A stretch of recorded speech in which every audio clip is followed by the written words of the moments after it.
Porto e Negócios. Apoio. Brasil Terminal Portuário.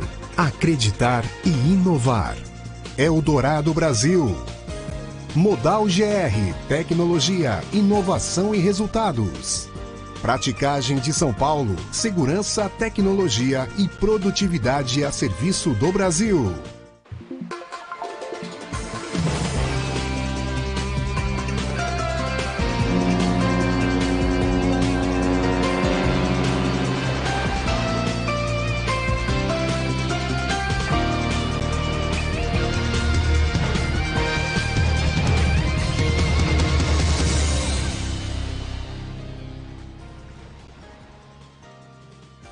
Boa noite, sejam bem-vindos a mais um Porto e Negócios esta noite.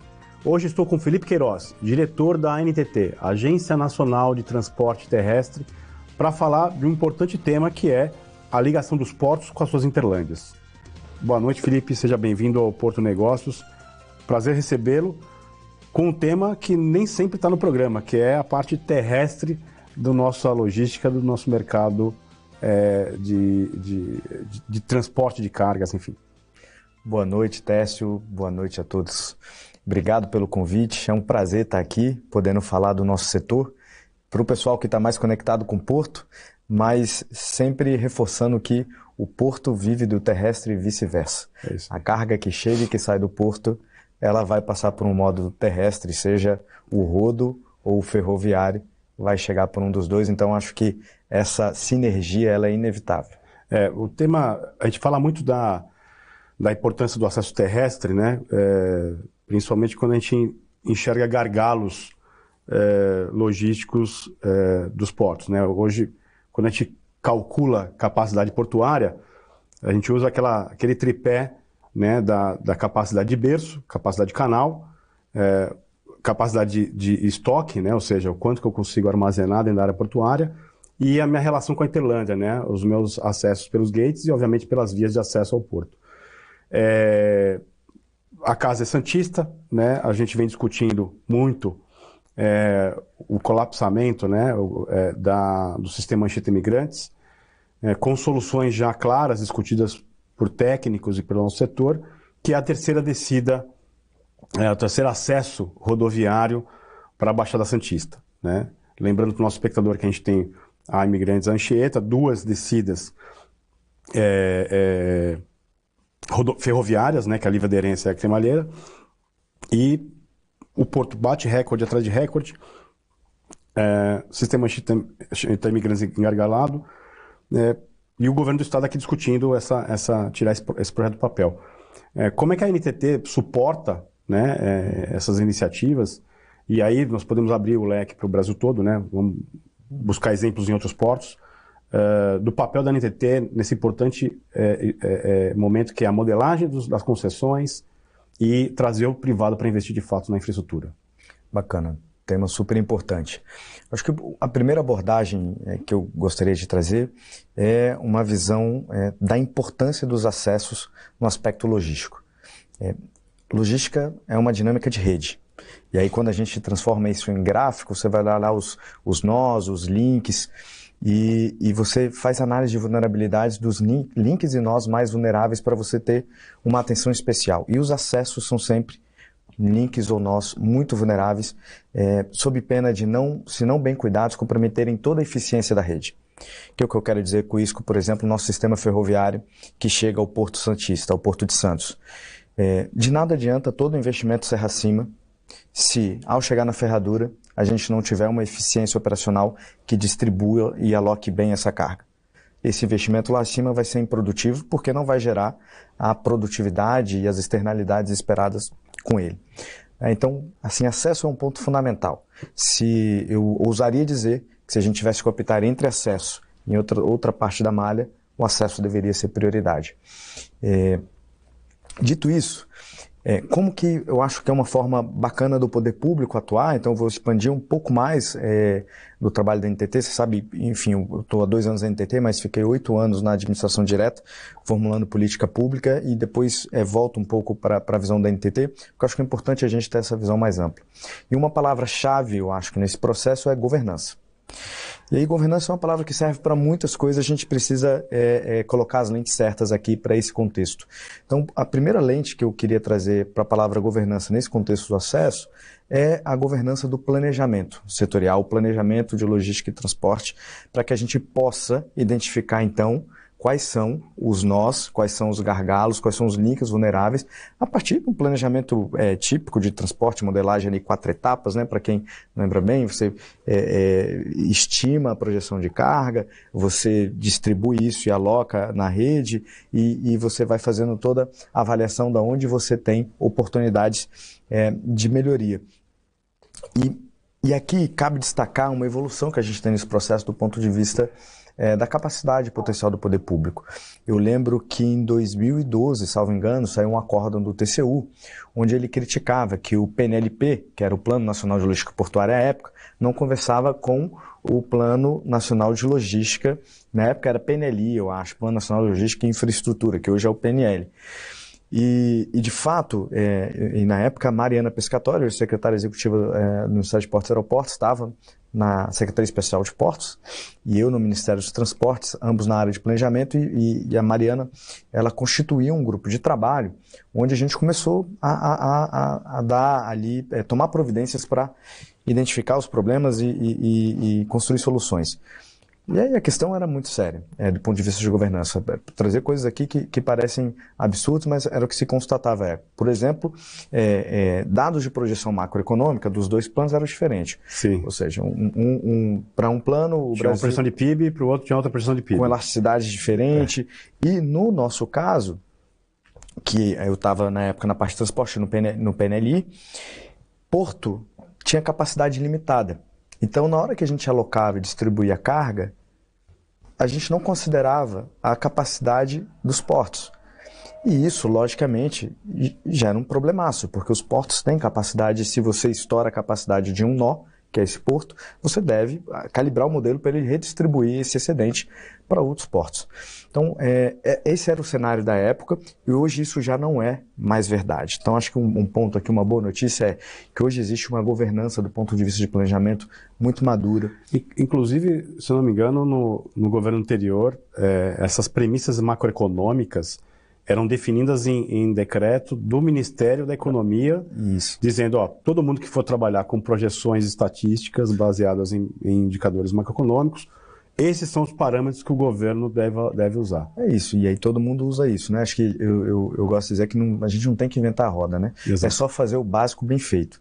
Isso, pega uma projeção, utiliza ela, se tiver algum erro, esse erro está distribuído para todo mundo e tudo bem.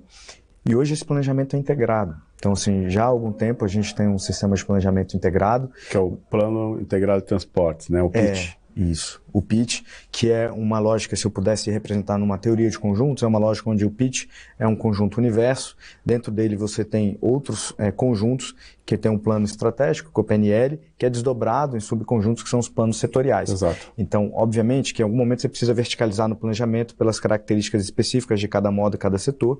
Então, você tem um plano setorial de portos, você tem um plano setorial terrestre, você tem um plano setorial aeroviário, mas eles todos advêm de um plano maior que dá diretrizes únicas para eles.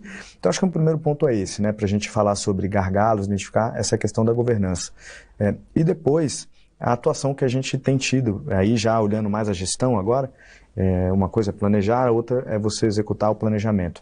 Então, por exemplo, aqui na FIPS, né, na Ferrovia Interna do Porto. Coincidentemente, o último programa, a gente esteve lá na FIPS, no campo, no canteiro de obra, e visitamos o CCO da FIPS, tivemos lá uma entrevista com o João Almeida e com o Citeri. Um abraço aos dois aí, obrigado pela recepção nossa no último programa. O João é um craque, está tirando um desafio enorme do papel.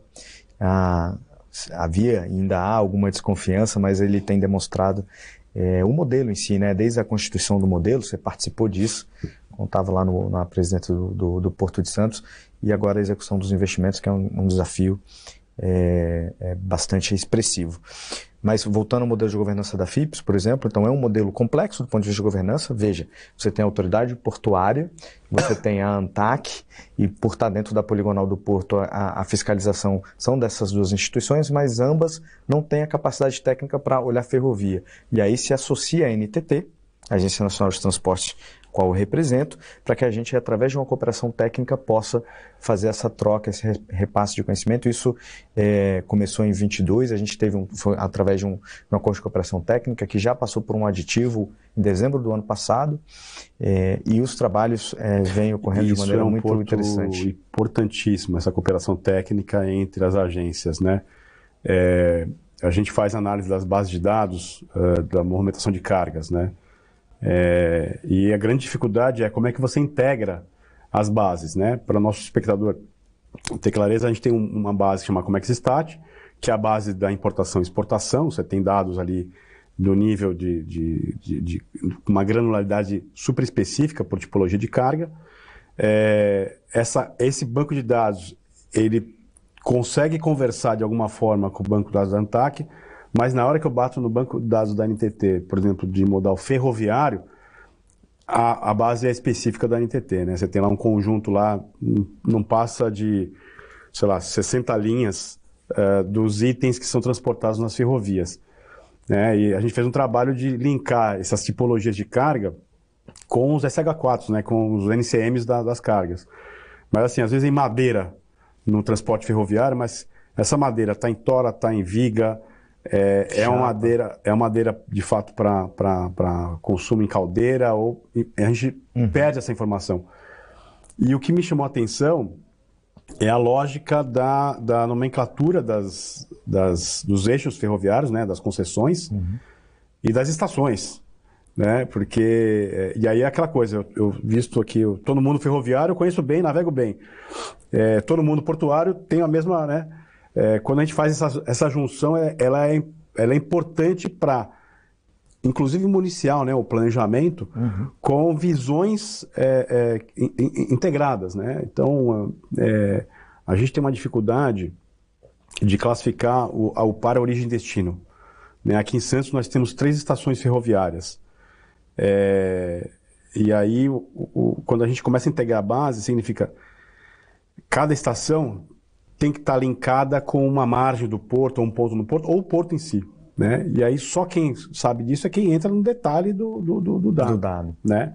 Mas aqui fica, já que existe essa cooperação, a cooperação poderia migrar, inclusive, para unificar as bases de cargas, né? Isso seria uma evolução num planejamento territorial, e para a gente que trabalha no mercado, muito importante. Não, claro, sempre tem oportunidade. Assim, uma boa notícia talvez nesse sentido são os produtos que vão vir da gestão, que é a MRS, obrigação, né, anexo 3 do contrato dela, com relação a toda essa Interlândia e sistema ferroviário na Interlândia do Porto de Santos. Então, você conhece bem, mas talvez nossos telespectadores não saibam, a gente tem ali 5 fases que a MRS está implantando do ponto de vista de integração e aperfeiçoamentos operacionais. A gente está na 3ª delas, que é justamente um sistema de automatização, enfim, da gestão da distribuição de cargas, e você chega na 5ª fase, que está previsto para 2026, onde você tem o CCO, integrado de todas as companhias, Rumo, MRS, VLI e FIPS, né? Num local só, painéis um do lado do outro, fazendo análises, distribuições, dando comandos de manutenção, enfim. E otimizando a malha. Otimizando. E isso vai possibilitar, por exemplo, esse tipo de integração, porque isso vai conversar também com os dados do porto.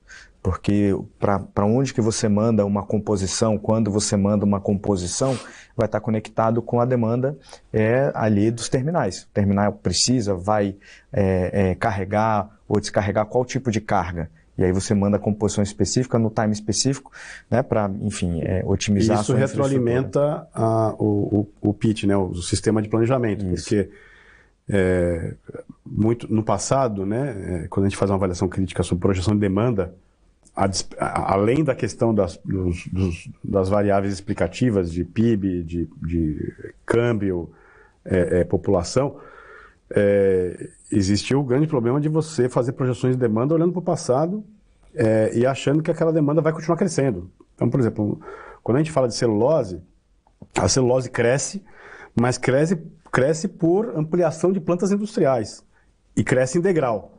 Montou uma planta... Tem um salto. Eu tenho um salto, né?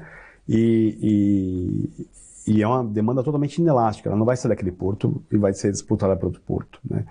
Então esse dado ferroviário ele é muito importante para o planejamento portuário, porque a gente sabe que cada delta de incremento na capacidade ferroviária, eu tenho que preparar o porto para receber essa carga, né?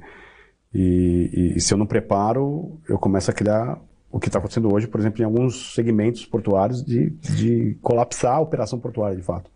E quando a gente fala em preparar uma infraestrutura portuária, a gente está falando de um investimento intensivo em prazo e capital. Exato. Que você precisa tomar uma decisão muito antes da situação se materializar como um problema para você conseguir ser eficiente, né? Acho que, voltando ali para o início da tua provocação, eu acho que a palavra governança é uma palavra coringa, é óbvio que a gente tem que olhar as diversas lentes no contexto específico, mas é ela que garante não só que a gente resolva e tenha eficiência e aperfeiçoamento dos sistemas de planejamento, de gestão e operação da nossa infraestrutura, dos investimentos, né, no fim do dia, mas, sobretudo, que isso seja perenizado no tempo, que você construa capacidade técnica nas instituições públicas, privadas, os stakeholders do setor, e que isso seja, de fato, deixado como legado. Não seja uma investida de um projeto específico que fez algo, teve um bom resultado, mas se desmonta aquela equipe ou aquele núcleo, esse conhecimento não ficou como legado institucional e teve um aprendizado. Então, a palavra governança, eu acho que ela cobre alguns aspectos, que você precisa fazer isso, então, de maneira normatizada, que é o pitch. Está falando do pitch hoje, lá atrás era uma portaria do Ministério, acabou virando um decreto, porque os ministérios foram separados, e aí você sobe, né, de nível de ato normativo, mas foi preservada a essência do instrumento. Então você tem a continuidade e a perenidade para um tipo de investimento e um tipo de setor que precisa de política de Estado. Né, a gente não vai resolver as questões e criar soluções com projetos de 2, 3 anos. A gente está falando de projetos de décadas. E é importante trazer o setor privado, né, para essa discussão, que quando você faz um planejamento de logística, né, que ele tem a hierarquia dele, do Plano Nacional de Logística, desdobrando nos planos setoriais, desdobrando, no nosso setor portuário, nos planos mestres, e lá no último degrau, o PDZ, o Plano de Desenvolvimento e Zoneamento do Porto, isso precisa ter uma engrenagem, né, numa lógica de espiral de projeto, em que retroalimente os dados do plano macro, né? Porque se eu digo aqui, eu estou preparando o porto para capturar 10% da demanda de fertilizante que atinge Rondonópolis nos próximos 3 anos. Vou investir em capacidade portuária. Na hora que a gente faz a alocação de carga lá em cima no PNL, precisa ter essa mensagem voltando para o PNL, né? E, obviamente, quanto mais transparente é o planejamento e a discussão desses parâmetros, né, de técnicos no nosso setor, todo mundo ganha, né? A rodovia, a ferrovia ganha, porque ela se prepara, se antecipa. O setor portuário ganha, porque ele também se prepara e se antecipa, né? Tem um consultor amigo meu que ele fala que no Brasil a demanda ela sobe de elevador e a infraestrutura está subindo de escada. Então a gente precisa ter aí mais planejamento e antecipação e, obviamente, para isso acontecer, o governo precisa, de fato, tomar essa frente, mas por meio das concessões, por meio do setor privado fazendo investimento, que a gente consegue, de fato, tirar essa agenda da infraestrutura do papel, né? Olha, a boa notícia é que eu li um relatório recente, né? É o da Abdib, o livro azul, acho que eles chamam, da infraestrutura. E eles consolidaram ali números de investimento dos diversos setores, e a gente está num pico de investimento que não se observava desde 2014, antes, né, da grande crise econômica que a gente enfrentou, a maior da história do país. Então a gente está com projeções, por exemplo, no setor rodoviário, que é um número que eu gravo, que acaba me interessando mais, para os próximos 30 meses, ou seja, um pouco mais de 2 anos, 2 anos e meio, para ser mais específico, a gente tem 175 bilhões de reais contratados, ou a contratar em projetos já maduros, para serem investidos. Então, esse é um número muito alvissareiro. E aí aqui eu estou falando de uma composição de investimento público e privado e uma parcela muito significativa de investimento privado, o que sugere um investimento com muito mais eficiência. né, em projetos maduros, uma visão regulatória brasileira. O Brasil tem exportado regulação, tem um arranjo institucional que é importante para esse tipo de planejamento eficiente, porque as instituições precisam cooperar. Eu dei o exemplo da ANTAC e dei um exemplo que lá atrás não havia cooperação e que a gente foi forçado por meio do controle externo do TCU a cooperar. Olha só o nível de falta de governança que havia naquele período, né? Relativamente recente, a gente está falando aí de um pouco mais de 10 anos atrás. E hoje não, existe essa cooperação entre as instituições, existe, por exemplo, o Tribunal de Contas da União numa perspectiva de resolver problemas de contratos, porque quando você modela 30 anos, e você que é especialista nisso sabe, tá num horizonte ali de 5, 10 anos, você tem algum grau de certeza do que você está projetando, mas depois de 10 anos, enfim, tem métodos e tudo mais, mas o nível de incerteza cresce muito. Exatamente. Então você precisa ter um contrato resiliente e flexível para fazer frente aos desafios que vão aparecer daqui a 10 anos. Quando o que você projetou não se materializar, o contrato ele precisa...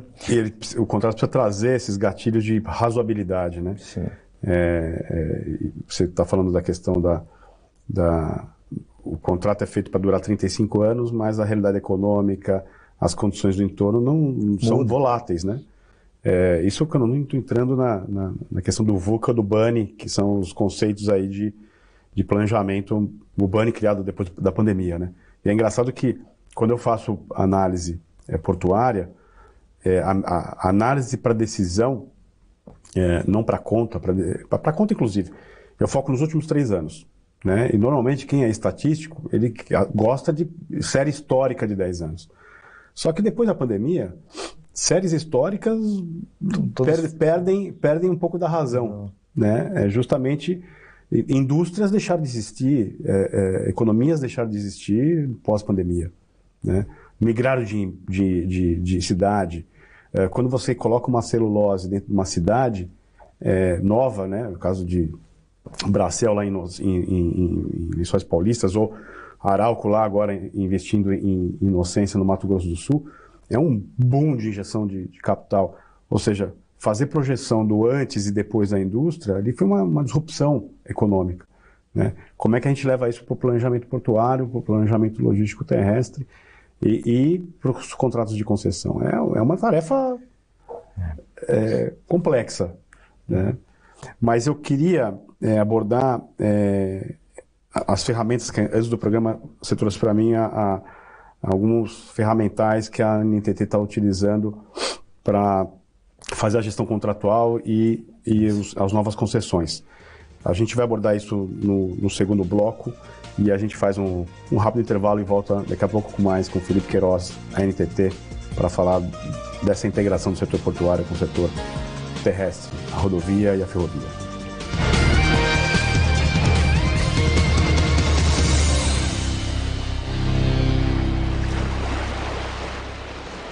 Orgulho que bate no peito, orgulho de ser BTP. 10 anos no Porto de Santos, 10 anos de história por você. Ligando as rotas do mundo, fazendo o nosso país crescer. Levando e trazendo tudo o que é importante pra você.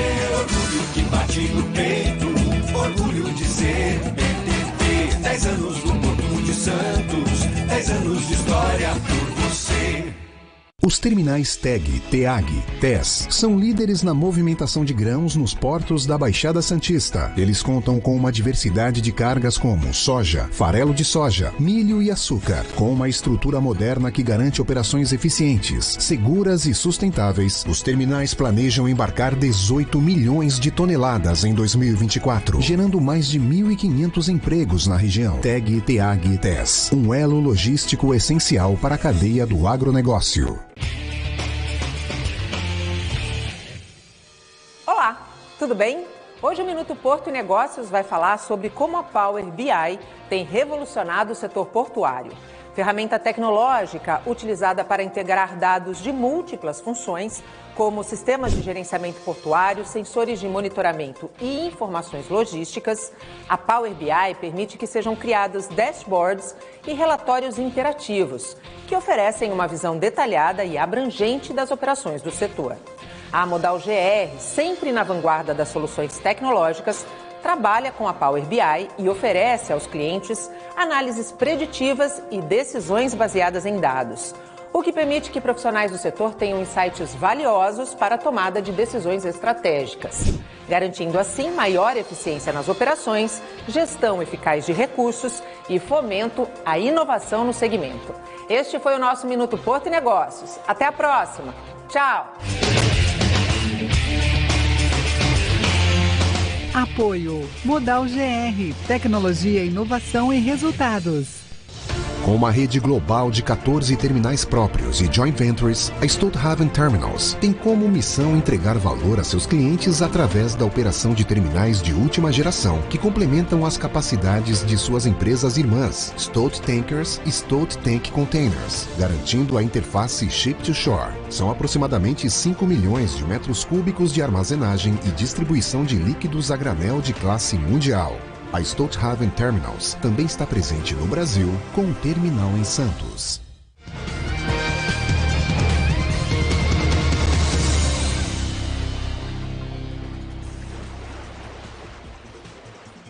Boa noite, sejam bem-vindos ao segundo bloco do Porto Negócios. Hoje eu estou com o Felipe Queiroz, diretor da NTT, Agência Nacional de Transporte Terrestre, falando, obviamente, do que integra a Interlândia do nosso país com os nossos portos. Felipe, no primeiro bloco a gente abordou a questão da importância da NTT, da governança, né, e a necessidade dessa integração entre o nosso setor portuário e o setor terrestre, né, de transporte terrestre. O gancho foi os contratos de concessão, né? Hoje a NTT tem inovado nos parâmetros de modelagem de concessões, de leilões, e na própria gestão contratual. Como é que você traz esses elementos inovadores, sabendo que cada rodovia é uma rodovia, e como é que você cria a regra para diferenciar esses ativos, né, e fazer a gestão desses ativos de forma diferenciada? Então, acho que existem algumas dimensões importantes, né? Lá no final, isso tudo vai virar um contrato. E aí, um contrato típico, com cláusulas bem ajustadas, é muito importante. Mas antes de chegar nesse ponto, a gente tem a modelagem do projeto, né, que passa, enfim, por que a gente falava no bloco anterior, uma projeção de tráfego, uma projeção de crescimento, uma análise da infraestrutura, das condições de infraestrutura, e você tem diversos manuais para fazer isso. Você tem, por exemplo, o HCM, que é uma sigla para o termo em inglês, para o manual em inglês, Highway Capacity Manual, e aí a partir desse manual você tem níveis de serviço, e você tem níveis de serviço a serem alcançados a partir da projeção de tráfego vis-à-vis a condição da infraestrutura. Então, uma série de aspectos técnicos, você passa por isso, e isso é feito com levantamentos em campo, com estruturadores de primeira linha. Então, a gente está falando, por exemplo, do International Finance Corporation, do Grupo Mundial, a gente está falando do próprio BID, o Banco Interamericano de Desenvolvimento, do BNDES, que dispensa apresentações, a gente está falando de gente desse quilate estruturando projetos.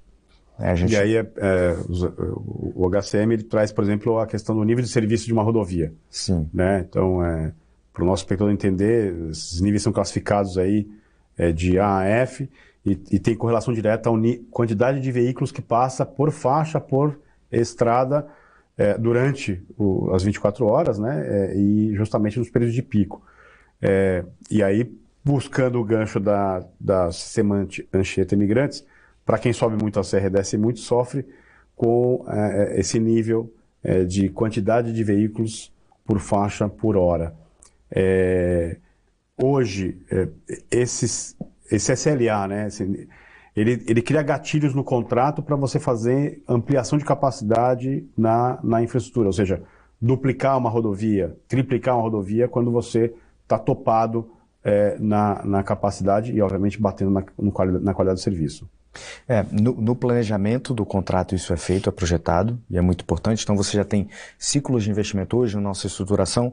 Depois que você faz todos esses estudos de engenharia e projeta qual o dimensionamento da infraestrutura que você precisa, e aí a gente não está falando só da quantidade de faixa de rolamento, mas a gente está falando dos dispositivos nas interseções, porque Porque se você tem um dispositivo, uma interseção em desnível, né, que é um viaduto, que você não tem interferência no tráfego, e se você bota alças e movimentos que você consegue fazer uma velocidade maior. Então tem uma série de dispositivos diferentes, e tem dispositivos mais simples, quando você tem menos tráfego, que aí tem um pouco mais de interferência. E tudo isso tem um custo, né? Imagina fazer um viaduto, uma ponte, um túnel, é muito custoso. Enfim, aço, concreto, projeto de engenharia, contenção, corte a aterro, movimentação de terra. Então, dimensionado tudo isso, isso vai para a parte econômica financeira, modelagem econômica financeira, para ver o que cabe na conta. Porque tem uma questão importante de modicidade tarifária, e aí você vai fazendo ajustes de prazo, ajustes de disposição de ciclos de CAPEX, e hoje, de investimento, há uma decisão que o modelo concentra o ciclo de CAPEX nos primeiros 8 anos. Mais ou menos distribuído assim, você tem 3 anos de trabalhos iniciais, que é para você melhorar a condição da faixa de rolamento, do pavimento, fazer algumas intervenções mais simples, enquanto você está desenvolvendo o projeto executivo de engenharia, porque o que a gente faz na modelagem são estudos de viabilidade técnico-econômica e ambiental, mas não é o projeto executivo detalhado. Você faz cálculos paramétricos para projetar o que você tem que levar a leilão, e depois o próprio leilão é um instrumento onde você tem ajustes que o mercado faz. A teoria do leilão explica isso, né? Lá, com um leilão concorrencial, com competição, vai fazer ajuste de eventuais desvios que essa modelagem paramétrica tem. E aí, nesses 3 primeiros anos, portanto, você vai desdobrar projetos, você vai fazer o processo de licenciamento para do 3º ao 8º ano, às vezes passa um pouquinho, a depender do volume de CAPEX, mas é por aí, para você fazer os grandes investimentos. Você tem uma curva de CAPEX mais acentuada do que o resto do contrato. Isso. E aí isso tem algumas vantagens que trazem eficiência para o contrato. Uma delas é a questão do financiamento. Quando você tem ciclos de CAPEX muito longos, fica mais difícil o financiador calcular o risco que está ali envolvido, a capacidade, é o que você falava no bloco anterior. Poxa, como é que vai ser a projeção macroeconômica daqui 10, 12, 15 anos? Né? A que taxa, aqui, né? Enfim, qual o spread que eu vou cobrar? Então, se você tem ciclos mais concentrados, o financiamento fica mais fácil e você garante que você já tem logo um incremento, aí é um outro variável importante, um incremento de infraestrutura e de capacidade ali no período que é necessário. Então, esse é o contrato. E aí, essa é a parte do planejamento, né? Eu estou falando, o que o contrato precisa ter de dispositivo para ser resiliente às intempéries ou ao imponderável. Aconteceu algo que não estava previsto ali. O primeiro dispositivo importante é uma matriz de risco com uma alocação adequada dos riscos. E aí a teoria fala que se aloca um risco em quem consegue gerenciar melhor aquele risco. Mas o diabo mora nos detalhes, né? Exato. Quando você sai desse pensamento mais geral para ir alocando os riscos, a gente já observou, por exemplo, experiências onde você aloca o risco de licenciamento no poder público por entender que o poder público é mais eficiente para fazer o processo de licenciamento. Mas nem sempre isso é verdade, e aí o privado fica numa situação onde ele está sendo impactado por algo que não está na governabilidade dele. Então, a depender do projeto, a gente faz alocações diferentes, e hoje o que a gente tem de mais moderno, e aí um projeto que foi muito desafiador do ponto de vista de alocação de risco, um projeto que durou pelo menos, vou falar aí de 2012, 12 anos, 2012 tem aparecido um ano cabalístico aqui, né? Mas a 381, o trecho entre BH e Governador Valadares. E eu digo 2012 porque em 2012 foi a licitação, lotes de duplicação, eram 9 lotes, salvo engano, 1 a 8, e o 8 se sobrava em 8A e 8B, obra pública, DENIT. A gente não teve êxito na licitação de todos os lotes, mesmo os que foram licitados viraram contrato.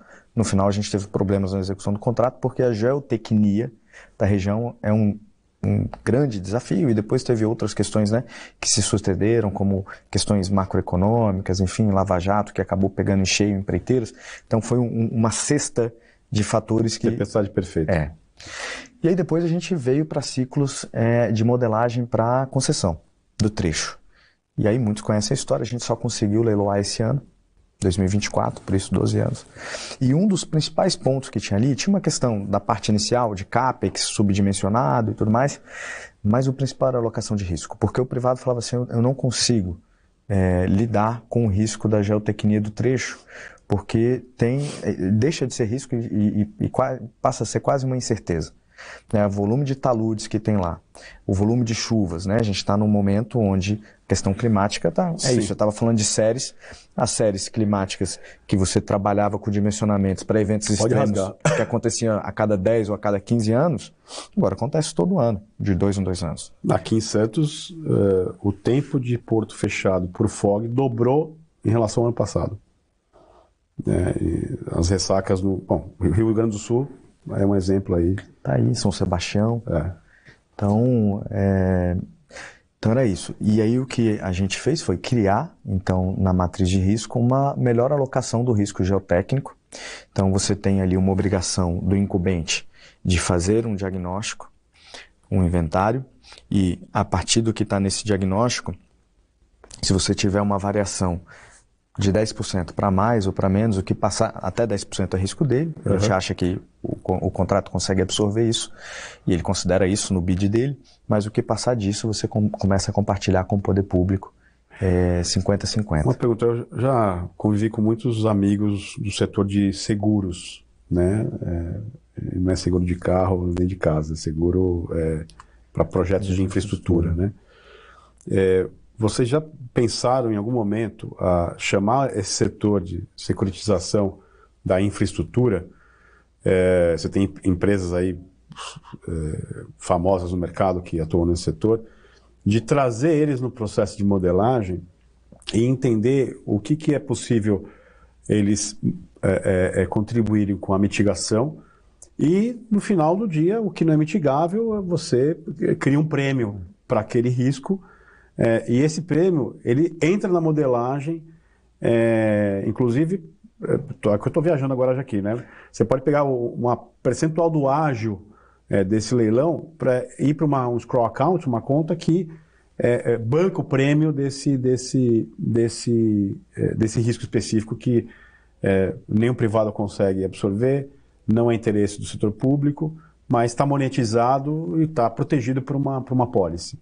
Você trouxe um bom ponto, um importantíssimo ponto, porque a gente modernizou a nossa matriz. A matriz de risco hoje, os contratos de construção rodoviária, ela é desse ano, de 2024, começou agora a ser incorporada esse ano, então ela é super recente, mas a gente já percebeu que esse é um ponto que você está trazendo que carece de um aprimoramento, em duas perspectivas. A primeira é na precificação. Porque a gente, dado todas as mudanças que a gente tem observado, principalmente depois da tragédia no Rio Grande do Sul, a gente observou, e aí os prêmios, as apólices, enfim, a cobertura do seguro ficou muito mais cara depois do Rio Grande do Sul. A gente observou que a precificação que a gente colocava na modelagem para a securitização, ela estava subdimensionada. Só que a gente precisa de parâmetro também, não é assim, olha, está subdimensionada, mas a que taxa, em que medida? Então, uma primeira perspectiva, isso entrou, a agência ela trabalha com alguns instrumentos de planejamento, a gente tem a nossa agenda regulatória, que é bianual, e ela diz dos nossos projetos que impactam o setor regulado. Isso, inclusive, por força de lei, a gente tem que publicar, tem todo um ritual. E tem a nossa agenda estratégica, né, o nosso portfólio de projetos estratégicos que impactam os nossos processos. E nesse portfólio de projetos estratégicos, para 2025, a gente inseriu esse projeto, que passa por essa primeira dimensão e passa pela segunda dimensão de como a matriz de risco pode alocar melhor riscos de maneira a trazer uma eficiência no processo de contratação de seguro. E aí tem dois pontos que eu queria comentar. Eu falei de geotecnia e tem duas questões interessantes que a gente tem de maneira mais recente na nossa matriz que endereçam em alguma medida isso. A primeira é o risco extraordinário. O que é o risco extraordinário? Aquele risco que você previu de maneira ordinária, alocou, compartilhou em alguma medida entre o público e o privado, mas ele se manifestou numa proporção extraordinária. Por exemplo, agora nem dá para dizer porque a gente já tem dados, mas vamos lá, hipoteticamente, você modelando um projeto para o Rio Grande do Sul antes das chuvas desse ano. Então, o volume que choveu lá foi um volume extraordinário. Então, mesmo aquele risco estando alocado, ele não foi alocado num dimensionamento que se manifestou na prática. Ele se manifestou de maneira extraordinária. E aí você começa a compartilhar o risco de uma maneira diferente com o poder público. O risco extraordinário é do poder público, que é o imponderável, que é quem consegue suportar isso. E o outro é o residual, que é aquele risco que ninguém previu. Então, eu acho que o modelo mais claro disso para mim, o exemplo mais claro disso é a pandemia. Quem, modelando um projeto em 2018, 2019, poderia supor que, por exemplo, o setor aéreo ia ter perda de receitas da ordem de 90%, 95% por conta de uma pandemia. Seria tido como louco. Então, eventos como esse podem acontecer, uma guerra que impacta nos custos dos insumos de maneira expressiva. Esse é o risco residual, aquele que você não conseguiu prever. Então, esse também é alocado por poder público. Então, acho que esses são alguns aspectos importantes da nossa matriz de risco, assim, que aperfeiçoaram o contrato e tornam eles eficientes e atrativos para que a gente possa trazer os investimentos que o setor precisa, né? Eu acho que é essa questão para quem investe, né? Quem abre a carteira, a primeira pergunta é qual o risco que eu tenho de fazer esse investimento, e obviamente todo mundo do setor de infraestrutura olha isso com cuidado, e é muito importante que a agência tenha essa maturidade de evoluir na matriz de risco. Mas vamos fazer um rápido intervalo e a gente volta já já com mais Porto Negócios.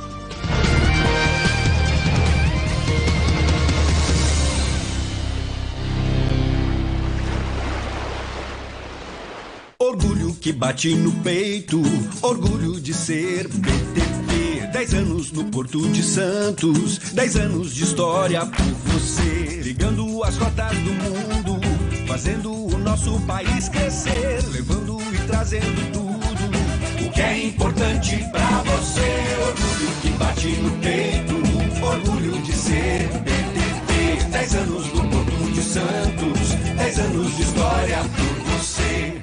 Somos Modal GR. A tecnologia está em constante transformação. Nós também, desde 2015, impulsionamos negócios com tecnologia de resultado. Abraçamos a mudança para maximizar a eficiência e dar agilidade ao seu negócio com soluções personalizadas. Tecnologia é nossa forma de transformar o planeta e fazer com que nossos clientes acompanhem a evolução digital. Modal GR, tecnologia e inovação estão no nosso DNA. Os terminais TAG, TES, são líderes na movimentação de grãos nos portos da Baixada Santista. Eles contam com uma diversidade de cargas como soja, farelo de soja, milho e açúcar, com uma estrutura moderna que garante operações eficientes, seguras e sustentáveis. Os terminais planejam embarcar 18 milhões de toneladas em 2024, gerando mais de 1.500 empregos na região. TAG, TES, um elo logístico essencial para a cadeia do agronegócio. O Porto de Santos fez a cidade ser reconhecida no mundo todo, ao lado de ícones como Pelé, o café, o Jardim das Praias. A praticagem de São Paulo tem orgulho de pertencer a esse universo que alavanca o desenvolvimento do país. Os práticos manobram os navios com experiência e tecnologia para garantir a segurança e contribuir para a eficiência de um porto que não pode parar. Com uma rede global de 14 terminais próprios e joint ventures, a Stolthaven Terminals tem como missão entregar valor a seus clientes através da operação de terminais de última geração que complementam as capacidades de suas empresas irmãs, Stolt Tankers e Stolt Tank Containers, garantindo a interface Ship-to-Shore. São aproximadamente 5 milhões de metros cúbicos de armazenagem e distribuição de líquidos a granel de classe mundial. A Stolthaven Terminals também está presente no Brasil, com um terminal em Santos.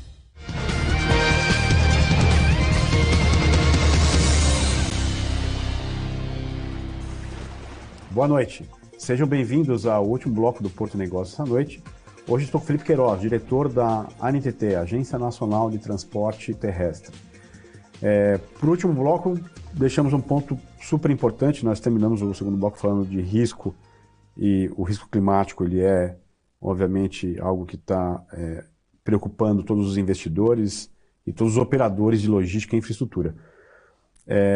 A gente sabe que você é o cavaleiro paladino da ANTT para o tema sustentabilidade, né?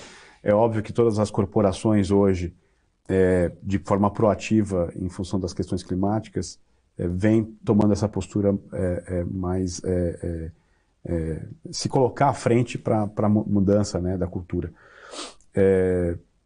Eu acho que você tem bastante coisa para falar para a gente sobre esse tema de sustentabilidade, principalmente no setor terrestre, que eu não tenho familiaridade com essas especificidades da sustentabilidade, mas o que a NTT coloca hoje como pauta prioritária nessa agenda, a gente sabe que o transporte terrestre é um dos maiores contribuintes para as emissões de carbono, em termos da agenda mitigadora, mas eu também queria provocar você para trazer um pouco sobre a adaptação, né?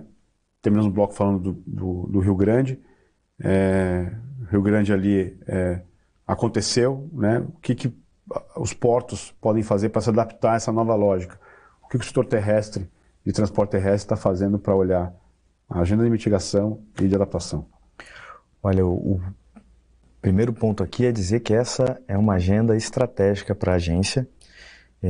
A prova disso é que a nossa estratégia ela foi revisitada e a gente tem um planejamento estratégico para 2024 e 2030. Então, o primeiro destaque que está alinhado com a Agenda 2030, a gente alinha os nossos objetivos estratégicos à Agenda de 2030 e sustentabilidade entra como um valor fundamental da instituição. Todos os nossos objetivos estratégicos, eles estão vinculados, a gente fez uma análise de aderência aos ODS, aos Objetivos de Desenvolvimento Sustentável, e vinculamos a medição, as metas, indicadores às metas dos ODS, para que a gente de fato possa entender o quanto que a gente está contribuindo ou deixando de contribuir com a Agenda 2030. Então acho que a primeira a mensagem importante é que não é uma agenda lateral, é uma agenda central. E central em qual perspectiva?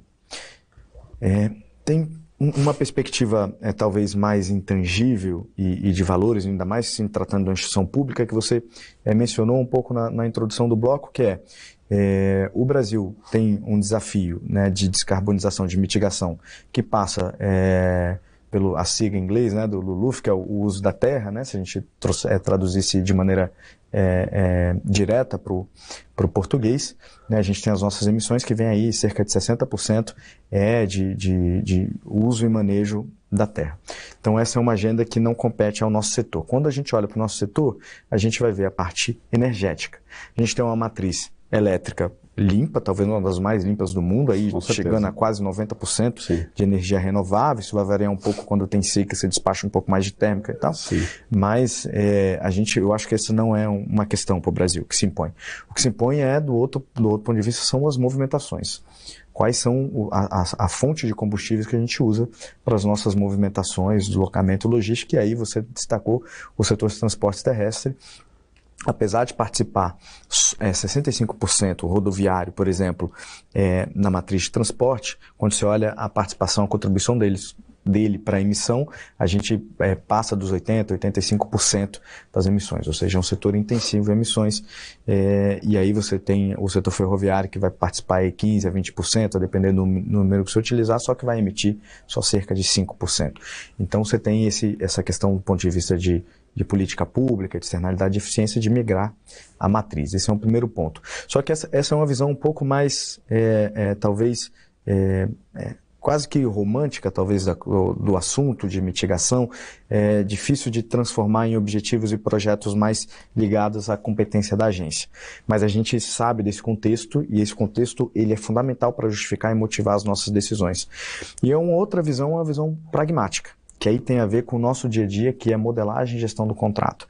Por isso que quando a gente incorporou, saiu da estratégia e foi para o planejamento estratégico, foi para os projetos estratégicos, esse projeto virou o ciclo ESG. Porque a perspectiva que a gente dá é de mitigação de riscos ambientais, sociais e de governança, que é o conceito que nasceu do mercado financeiro lá em 2006, salvo engano, e traz isso. Olha, se eu faço investimento para ter retorno, eu preciso gerenciar os riscos que podem impactar esse retorno. E cada vez mais é urgente se observar e gerenciar bem o que você comentou, riscos climáticos. Olha, eu construo um ativo, financio um ativo, e aí vem uma chuva e leva todo o meu ativo embora. Então, não só do ponto de vista de patrimônio eu perco o meu ativo, mas do ponto de vista de fluxo de caixa, eu perco a fonte geradora de receita do meu projeto, eu estou impactado de maneira vital. E outras questões sociais, a gente tem projetos que são, e hoje em tempos de redes sociais, se o projeto ganha uma campanha, uma repercussão negativa nas redes sociais, você tem grandes dificuldades de avançar com ele, ou você tem bloqueios e você tem problemas na sua operação. E governança, nem se fala, eu sou entusiasta da governança porque ele estrutura tudo, mas tem sempre a perspectiva importante, que é a perspectiva de integridade. A gente não pode esquecer o bom legado, talvez, que a Lava Jato tenha deixado, que é esse legado da gente aperfeiçoar os nossos mecanismos de integridade. Então, é essa perspectiva que a gente dá. E o que a gente fez, então? O ciclo ESG está estruturado em 3 grandes pilares. Um é um pilar interno, que acho que não interessa tanto aqui, mas o importante dizer é que a gente não poderia estar falando sobre sustentabilidade sem fazer o dever de casa. Claro. Então, a gente fez, por exemplo, o nosso inventário de emissões com o GHG Protocol, ganhou um selo da FGV, que representa o GHG Protocol no Brasil, e tem agora um plano de descarbonização das nossas operações, tem um plano de diversidade, equidade e inclusão para a agência. Então, tudo isso incorporado no nosso dia a dia. A gente tem uma agenda de education, então a gente faz eventos, né? Tivemos agora, dia 28 de novembro, na B3, a segunda edição do Infra ESG, um evento onde a gente mobiliza o setor e discute as coisas. A gente já fez 2 cursos de capacitação executiva em Portugal. Nesse evento, nesse último agora do dia 28, a gente trouxe professores de lá para falar sobre o Pacto Ecológico Europeu, por exemplo, que talvez seja o framework regulatório para a sustentabilidade mais arrojado. Então, qual é a visão europeia e qual a interface e o benchmark que o Brasil pode ter com isso? Foi uma discussão que a gente fez. Então, a agência se propõe a ser uma plataforma para fazer literacia, education e discussão sobre o tema, porque é importante. E, por fim, e o que traz mais materialidade mesmo, colocamos na nossa agenda regulatória 2 iniciativas. Uma para a gente criar mecanismos de incentivos e alavancagem dessa discussão da agenda dos nossos contratos de ativos rodoviários e ferroviários, contratos de concessão, e outro para as operações e serviços. Acho que talvez todos não saibam, mas a agência, além de ter essa parte mais fancy, mais glamourosa de fazer a gestão de concessões rodoviárias e ferroviárias, onde a gente fala de CAPEX e tudo mais, a gente também cuida de operações rodoviárias e ferroviárias de cargas. Então isso aqui está sendo discutido, mas eu vou falar da notícia que foi a publicação, dia 29 de novembro, da nossa resolução do Programa de Sustentabilidade, que é um programa que traz uma série de inovações. Então, primeiro é uma regulação responsiva, uma regulação onde você não trabalha com comando e controle. Sim. E de maneira contratual insere novas obrigações e depois vou punir se não cumprir. Porque a gente sabe que se a conta não fechar, seja do ponto de vista operacional, a eficiência operacional, seja do ponto de vista da sustentabilidade financeira, o incumbente não vai fazer conta e vai litigar. Então, a agenda que era para ser positiva vira um problema. Então, a gente criou, via incentivos, 3 níveis de obrigações, né? E para cada nível, de maneira incremental, do nível 1 ao 3, com um conjunto menor de obrigações e, consequentemente, com um incentivo calibrado menor, proporcional, até chegar no nível maior. Para dar um exemplo, por exemplo, no nível 1 você tem que ter 3 parâmetros de desempenho sustentáveis, que é de sustentabilidade, que foi algo que a gente cria na resolução, são 9, sendo que o 9 é o de resiliência, adaptação e resiliência, para responder a sua pergunta, que quando você desdobra ele, o que significa? Significa que o contrato, ao aderir a acessar o conjunto de incentivos, ele vai ter que fazer um diagnóstico da infraestrutura e do ativo que ele tem, do ponto de vista de vulnerabilidade a riscos climáticos. E quais as ações para adaptar o contrato à nova realidade. Um plano de ação de adaptação. E esse plano de ação, depois de aprovado, o custo dele gera um reequilíbrio no contrato. Então, esse custo... Excelente isso. Isso aí é uma boa prática que o setor portuário podia trazer para os seus contratos. É isso que a gente tem feito, assim, criado. E aí tem uma importância de definir quais são os padrões, definir bem quais são os conjuntos de obrigações e quais são os incentivos. E ainda uma estrutura de governança. Então são criados 2 comitês, um rodoviário e um ferroviário, porque a definição exata das metas e indicadores para períodos específicos a serem cumpridos vai ser definido por esse comitê num instrumento mais dinâmico. Entendi. E aí a gente começa a flertar com a autorregulação. A ideia é que esse comitê ele tem 4 membros do setor público, 2 ministérios e 2 da agência, 4 membros do setor privado.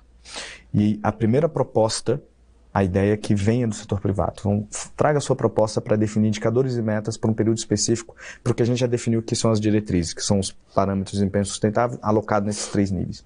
E aí o comitê resolve eventuais assimetrias numa discussão mais ampla para definir editais o que vai vigorar. Eu acho que vale destacar ainda a parceria e a importância do Ministério dos Transportes, que editou 2 portarias que traduzem políticas públicas, 16622, que é a portaria que dá o comando e autoriza a agência a fazer reequilíbrios, já uma pré-autorização de reequilíbrios de 2% no impacto tarifário, então 2% da tarifa para remunerar esse tipo de novas obrigações ligadas à sustentabilidade, mas não limitada a isso. Isso para o setor rodoviário. E a 689, que é a regulamentação das debêntures. Saiu a nova lei de debêntures, saiu o decreto e a portaria do Ministério falou o seguinte: olha, para você, um dos critérios de elegibilidade da debênture é você ter uma agenda adaptativa de sustentabilidade. E a resolução regulamenta isso. Então o primeiro nível, por exemplo, que eu estava falando, é o incentivo que se tem quando você cumpre as obrigações, quando você assina um aditivo se comprometendo a cumprir as obrigações. Então, upfront, você assina o compromisso e upfront já tem os incentivos. Se você não cumprir, lá na frente você reequilibra. Em desfavor do incumbente, né? Claro. Porque ele não cumpriu as obrigações. Mas o principal incentivo aqui é estar elegível para a emissão de debêntures e aí ter toda a eficiência fiscal e tributária que a debêntures tem como um importante instrumento de financiamento para o setor. Felipe, nosso tempo acabou. Estouramos. Acho que o que a gente tinha para conversar aqui dá uns 3 programas. Muito bom recebê-lo aqui e fica o convite à próxima vinda aqui à nossa região, vir aqui no estúdio, a gente faz pelo Teams, pela rede, mais uma conversa. Parabéns aí pelo trabalho da NTT, o Vitali, amigo meu lá da época de Poli, manda um abraço para ele e seja bem-vindo quando puder aqui ao Porto Negócios. Obrigado, Tess, pelo convite, parabéns pela iniciativa, pelo programa super inovador. Manda-se um abraço para o Vitali, uma grande liderança do setor, um amigo nosso. Hein? Legal. Bom, pessoal, a gente acaba por aqui o nosso programa de hoje. Espero você na próxima semana, nesse mesmo horário, aqui no Porto Negócios.